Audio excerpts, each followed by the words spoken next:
Im eshkechech Yerushalayim tishkach yamini. If I forget you, O Jerusalem, let my right hand wither. Tidbach lishoni lechiki. Im lo ezgerechi. Im lo elet Yerushalayim al rosh simchati. Let my tongue stick to my palate if I cease to think of you, if I do not set Jerusalem above my highest joy. Interlude.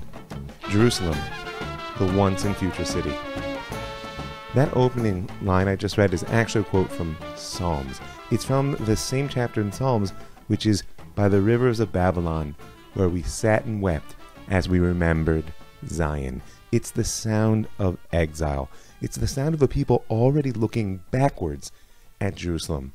And there's something very strange about the power of Jerusalem that can even make us walk backwards through time, with our eyes fixed on the place that we came from, even as we move forward into our future.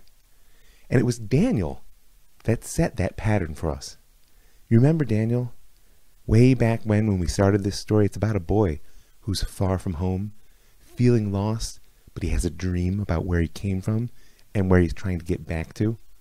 So we've been focused on the unfolding of Daniel's vision for the future since we started the Jewish story. But don't forget, he was also the first one to turn back toward Jerusalem in his past and pray 3 times a day on his knees. And as someone who actually spends quite a bit of energy in 3 times daily prayer, I can tell you it's a mystery how prayer binds together the past, the present, and the future, and it's a mystery that's best embodied by the city of Jerusalem. How is it that my experience in the present causes me to turn toward the promise of the past in order to pray for a future that's a better place? There's something about Jerusalem. But this line, if I forget you, O Jerusalem, let my right hand wither, gets a lot more focus in the Jewish story than its first appearance in the Psalms. You may recall that at the first Zionist Congress in Basel, Herzl had to fight off accusations that his vision was just a secular nationalist one, divorced from the past of Judaism. And in addition to his assertion that Zionism is a return to Jewishness even before there's a return to the Jewish land, he got up in front of the entire Congress at the end and he swore an oath, or really in truth affirmed an oath that the Jews had been swearing for over 2,000 years. Im eshkechech Yerushalayim, if I forget you, O Jerusalem, let my right hand wither. And all of the delegates swore together to remember. But we know at this point in the Jewish story that memory is not simply a question of recalling what was. Right? Our whole journey has been one of telling a story of the past in order to shape present identity that can get us to the future of which we dream. And that's why the delegates at that first fateful Congress swore never to forget the past. And then what did they do? They went out and began building a people in the present that could actually change their future. And what they swore would be the foundation of their memory was Jerusalem, Zion. But to the Zionists, Jerusalem was mostly the once and future city. Her present incarnation, most of them never saw. And even if they did, they saw it as, problematic at best. And we'll get to that part of our story. I, on the other hand, have the incredible merit of living just outside of present-day Jerusalem. I'm actually looking at it out my window right now. And I have made the point so many times in this story that the present element of identity is so fleeting, just like that most of us live in a tension in reality between the memory of what was and aspiration or anxiety about what will be, a tension between the past and the future. And I want to take a moment today and just be present to the present, because things are happening right now in Jerusalem, right now, this week, this day. We just celebrated the 51st anniversary of the return of Am Yisrael to the Temple Mount. And even if our grip is somewhat weak, Har Habayit biyadenu, that cry that the soldiers made when they first reached the heart of the old city, that the Temple Mount is in our hands, isn't just an empty slogan. And if our grip is somewhat weak, I'll tell you why, because we're not quite sure what to do with it. Don't forget, a blessing is only a blessing if you have the kalim, if you have the vessels to receive it. But that's okay. The temple was a vision of the past and an aspiration for the future for so long, it's just going to take a while for the present to catch up. But it will. And I watched, as I hope you did as well, as just this week the United States officially recognized Jerusalem as the capital of the sovereign state of Israel. Everyone's calling it, right, a historic moment. And I agree. But it was a funny thing that struck me as living in present Jerusalem is that my brush with history this week mostly had to do with traffic and transportation problems. And it's easy to grumble about the present when the way to the past and the future take precedent for a few hours and snarl things up. But seriously, what struck me most about the speeches people were making, pro, con, the embassy move is a good move or whatever, however you think of it, was how more or less everybody agreed on the past. That Jerusalem is the heart of Am Yisrael. What they were fighting about is how they felt the present would affect the future. Was this move the nail in the coffin of the peace process, as if it weren't already full of nails, or was it the foundation for a just and lasting peace?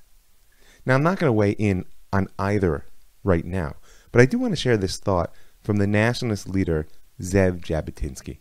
And as I've promised already a couple times, we're going to see his story in full because it plays out to our very day in very important ways. And this thought comes from his essay, The Iron Wall, where if you've heard of it, you might be surprised if you haven't actually read it to know he begins the Iron Wall by committing to protect Arab rights within the future state that he's fighting to found. But in order to do such a thing, he makes a critical observation, and it's an observation that anyone who was watching the embassy opening as the riots on the Gaza border were unfolding simultaneously would do well to consider. Here's the quote. As long as the Arabs feel that there is the least hope of getting rid of us, they will refuse to give up this hope in return for either kind words or for bread and butter, because they're not a rabble, but a living people. And when a living people yields in matters of such a vital character, it is only when there is no longer any hope of getting rid of us, because they can make no breach in the iron wall. Not till then will they drop their extremist leaders whose watchword is never, and the leadership will pass to the moderate groups who will approach us with a proposal that we should both agree to mutual concessions. Then we may expect them to discuss honestly practical questions. You hear that? It's a voice from the past offering food for thought on the present and what the future might just hold. So in honor of Jerusalem, I want to try something different. I want to paint a little bit of a picture of Jerusalem past, present, and future. Because I actually did something that I've never done before in honor of Jerusalem. I went out on Jerusalem Day and I spoke to a few people about what they see when they look around them in the city. And one of the people I met was my dear friend and compatriot, Zev Ornstein. In his professional life, he's the Director of International Affairs for the City of David. And if you don't know what that means, he actually stands before the kings and princes of our day, meaning he represents the core of the ancient city of Jerusalem, really the beginning of the story of our people in many ways, to senators, congressmen, journalists, governors, people of all type. And his mission is to tell the story of Jerusalem on the behalf of the Jewish people. So I asked him what he saw when he looked around on Jerusalem Day, 5778, 2018. And this is what he said. I see a miracle. I see the title of this show is The Jewish Story. A story has context. It has a beginning, has a middle, has an end. Now, we may not know how many pages this story has, but there's something amazing that I asked my students recently when I have the privilege of teaching. I said, you know, how is it that during the times of the Bible that people, the Jewish people, that we were able so easily, after we see the plagues in Egypt and the splitting of the sea and the manna falling from heaven, and we enter the land and you have the prophets and the temple and the open miracles. And yet one theme repeatedly is either that we complained or we sinned. And how is that possible when we had such a clear vision before our eyes that there was a God, there is a God, right? How does that happen? And one thing I said to my students is that we, the Jewish people, collectively during those years, we came to view miracles as part of normal. We took them for granted. And once you take something for granted, it's easy to complain. And so when you look around Israel today, and specifically Jerusalem, there's no shortage of challenges that one can point to of ways that we can make things better, we can improve upon things. But it's also important to understand that if you go back 100 years ago and beyond, and would have said to any of our ancestors, let me paint a picture for you. There is going to be a sovereign Jewish state of Israel with a Jewish government and a Jewish army, and Jerusalem is its capital with the Temple Mount and the Western Wall and the Mount of Olives and the City of David, and that you can go whenever you want to pray, at the Western Wall. And you can just get on a plane and come, whether it's for a few days or for a few weeks or a few months or a few years, or you could move here at your choice. They would say the Messiah must have come. And we're living in a time of miracles, that what we take for granted in the scope of the Jewish story is nothing but miraculous. And so the blessing that I would give is something I heard once from a teacher of mine, Rabbi Moshe Lichtman, who said, when we say in the Shemona Esrei, the silent benediction, the 18 blessings that the Jewish people say 3 times a day, one of the things we say is V'techazena einenu b'shuvcha l'tzion barachamim. Right? Let my eyes behold the return of your presence to Zion in mercy. And Rabbi Lichtman said, what are we really saying or asking for in those words? It's not that we're asking for God to return to Zion. It's actually we're asking for God to open our eyes so that we can see that He's already returned. Meaning God is here. The miracles, the fulfillment of the prophecy, it's playing out literally before our eyes.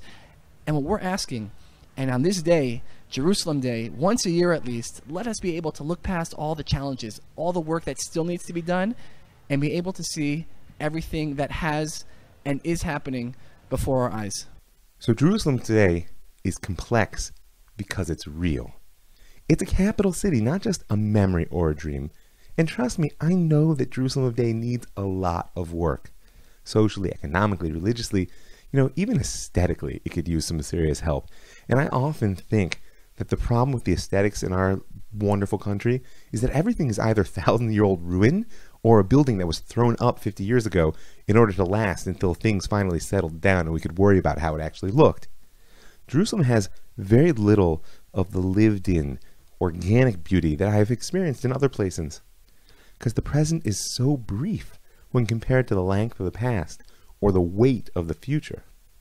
But when I do let myself feel it, as I walk the streets of Jerusalem, I can feel that I'm living the dreams of 2,000 years, even though I don't allow it to shut my eyes to the realities of the present.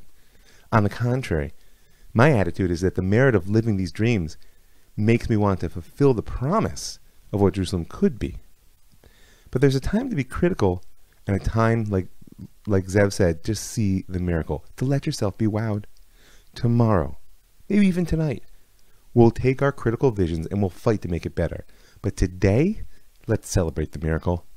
And the joy of that celebration, I believe, is actually one of our greatest aids in facing the mountain of work that remains to be done.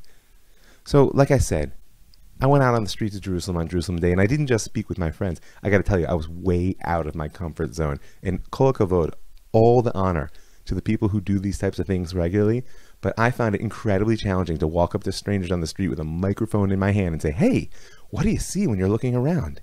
I'm used to being safely alone with the mic and just talking to you. But here's a taste of what I heard from the people who were out on the streets on Jerusalem Day and were feeling wowed by the miracle. אני נולדתי בירושלים, נולדת בירושלים, he was born in ואני Jerusalem. נושם ירושלים, And you breathe it. וחזרתי לירושלים. And כי you הייתי returned. בקיבוץ, you went לא kibbutz. יכולתי לוותר על ירושלים, Can't give ואני up. בכל מקום הייתי ירושלמי. Everywhere you were, ירושלים. ומילה אחת להגיד לירושלים עכשיו, מילה אחת להגיד לה. ירושלים, היא תמשיך להיות ירושלים, וכל העולם ימשיכו לאהוב אותה. אמן, אמן. כל ירושלמי שעוזב אותה, תמיד נשאר בלב עם ירושלים. Everyone who ever lived in Jerusalem, it will always stay in their heart. תודה רבה, חג שמח. חג שמח. So can you tell me just a sentence of what it is to be in Jerusalem today? We feel like we've completed our cycle, that we're now here in Israel, but with Jerusalem ours, and the world's beginning to recognize that it's ours. And we won Eurovision last night, and we had the gyro Italian race here for 3 days, never before done in the history of Europe. And we just saw teenagers marching with Israeli flags down the center of the city. singing in Hebrew. Amazing. And one word to say to Jerusalem, if you could say to her right now. One word. Welcome home. Awesome. What are your names? Matthew. Matthew and Anna. Anna. And you're from where? From Germany. From Germany. So you're in Yom Yerushalayim. You're in Jerusalem on Yeah. the big day. What do you see when you look around? Well, I think people are getting excited. Uh-huh. A lot of people, like a lot of things are set up right now, Yeah. and it's just beautiful to see. Beautiful to see. It's really And why'd you come? Because we had a wedding here You had a wedding or when?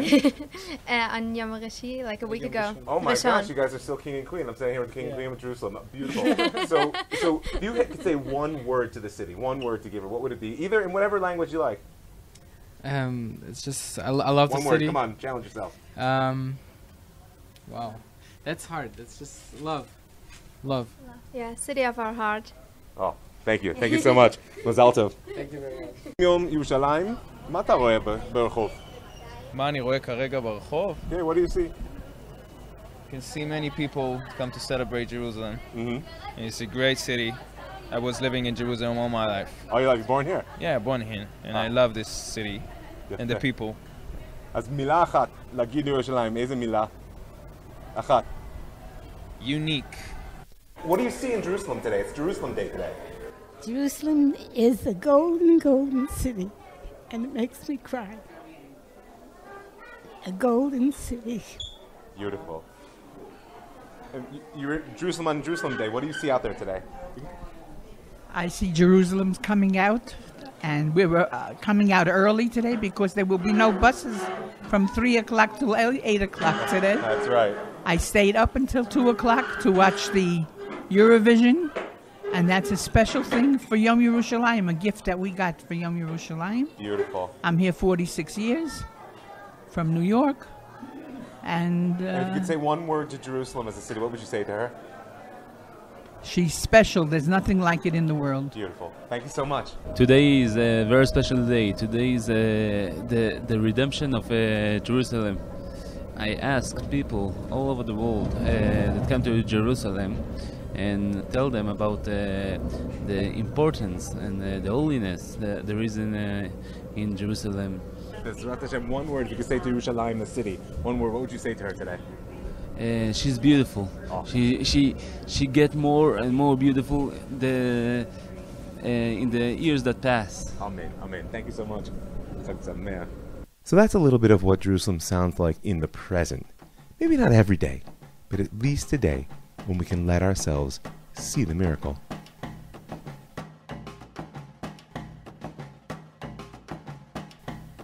Onwards to the past.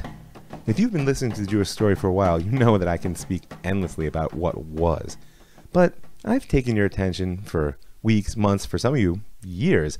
I'd rather you could hear this thought about the link between the Jerusalem of the present and the Jerusalem of the past once again from my good friend Zev Ornstein. You work for the city of David. What do you think David would say if he could see this city now? I think David would say the same thing that probably Solomon and so many others. Like, just to give you a story that not long ago, 2 years ago, Dr. Eilat Mazar announced the discovery of the seal of the King Hezekiah. It says on the seal, Hezekiah, son of Ahaz, king of Judah, founded the footsteps of the Temple Mount. And I had this daydream about this seal after she announced its discovery, and it's an amazing thing to be able to see it with your own eyes. I haven't held it, but I've seen it. You're talking about this piece of clay, right? From a financial perspective, it's worth nothing. It's just a piece of clay. And you can imagine that Hezekiah, he stamped his signet ring into this clay, attached a clay seal to the letter that he was sending, and somehow it ended up on the floor, right? And he's like, no big deal, right? I got 1 million of those. And I had this daydream where Isaiah, the prophet, turns to him and says, you know that seal the seal impression you just let slip onto the floor? He's like, yeah, what about it? He says, well, you know that some nearly 3,000 years from now, 2,700 years from now, that seal is going to be found. And Hezekiah would probably be like, okay, whatever, no big deal. It's cool, but all right, what's the big deal? He says, no, you don't understand. It's going to be found by your descendants. And Hezekiah's like, okay, I mean, there'll still be Jews in 2,700 years. I mean, look, the kingdom of Israel has just basically been wiped out. We've just nearly been wiped out ourselves by the Assyrians, and you're telling me in 2,700 years the Jewish story is still going on? That's pretty intense. And then Isaiah says to him, well, not only that, it's going to be found by your descendants in the capital of the sovereign Jewish state of Israel. And I imagine that Hezekiah would then turn to Isaiah and say, listen, if not for the fact that you're a prophet, I would say you're crazy. But because you're a prophet, I guess it's true. It's an amazing thing. And so I imagine, King David, where God said to David, I'm going to establish an eternal dynasty with you and with your descendants. And I can only imagine that David would come today and say, God is true. God is true. What better message could the past have for the present?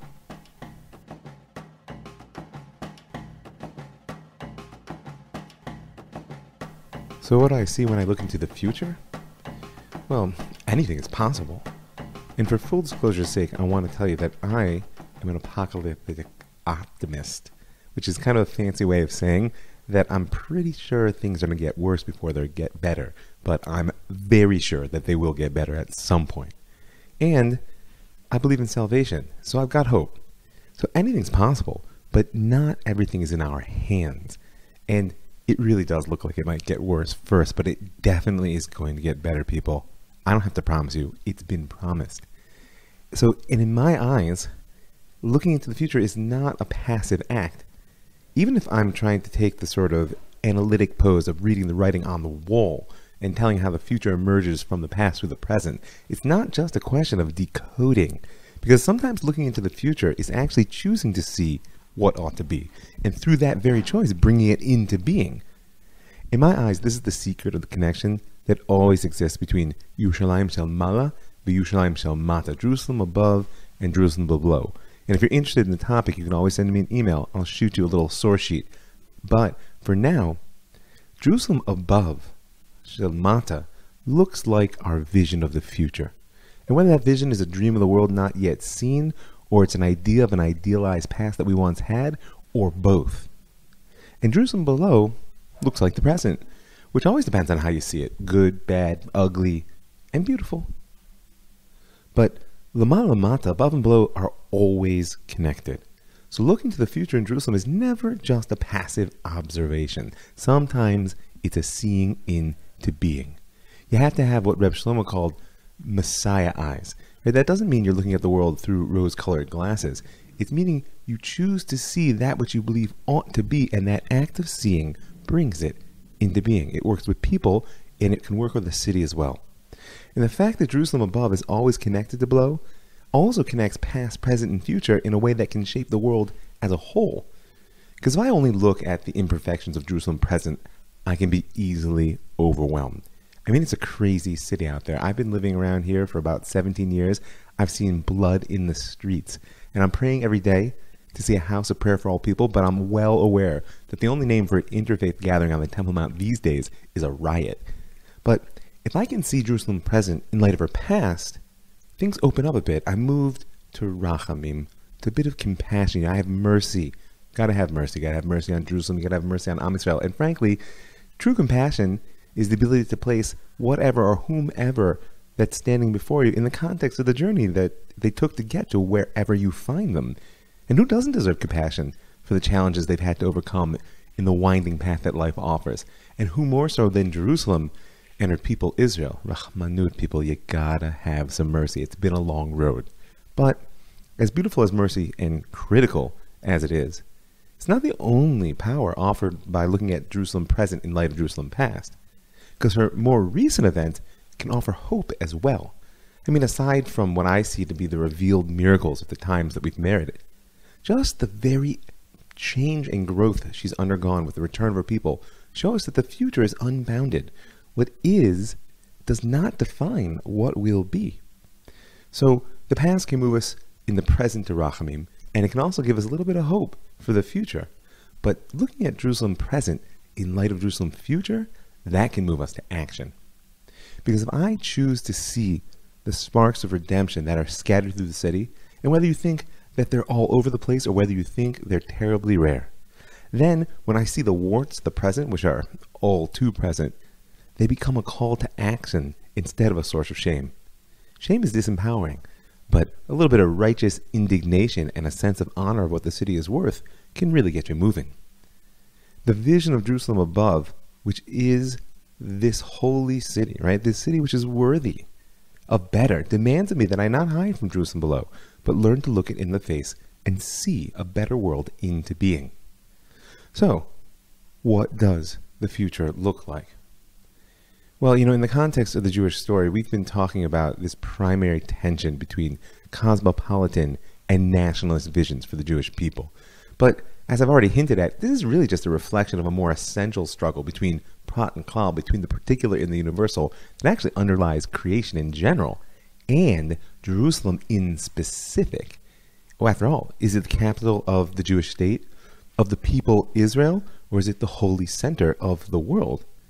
And I have to say that I feel that tension in the nature of Jerusalem in my bones. It's not just an idea. Sometimes, if anything could keep me up at night, this would be it. Because I have a side to me that is fiercely tribal, and it cringes every time I hear people speak of Jerusalem as a city holy to three faiths. I'm just telling you the truth. What it says is, mine, not yours. And I'm not going to justify my visceral response. I don't feel the need for that. In many ways, I'm a happy particularist with a rich inheritance of Jewish suffering who would love to be left alone, please. But, on the other hand, I have to tell you there's nothing more alive, nothing more life-affirming, and no greater display of the glory of God as revealed in history than when I see the crowds gathering to Jerusalem. Every color, every language, every religion, every nationality passes through this holy city. For whatever reason, whether it's a bike race or you're seeking God. When I walk the streets, and I look around at all these faces, I can actually get a glimpse of what that city which surrounds Isaiah's vision of a house of prayer for all people might actually look like. And I know in my heart, when I fall into my over-tribalist ways, that future Jerusalem is not a tribal place. Frankly, not above and not below. Even within the tribes of Israel, Jerusalem on the ground was never given out to one particular tribe when the land was divided up by Joshua. It was held in trust until the people could come for it as a whole.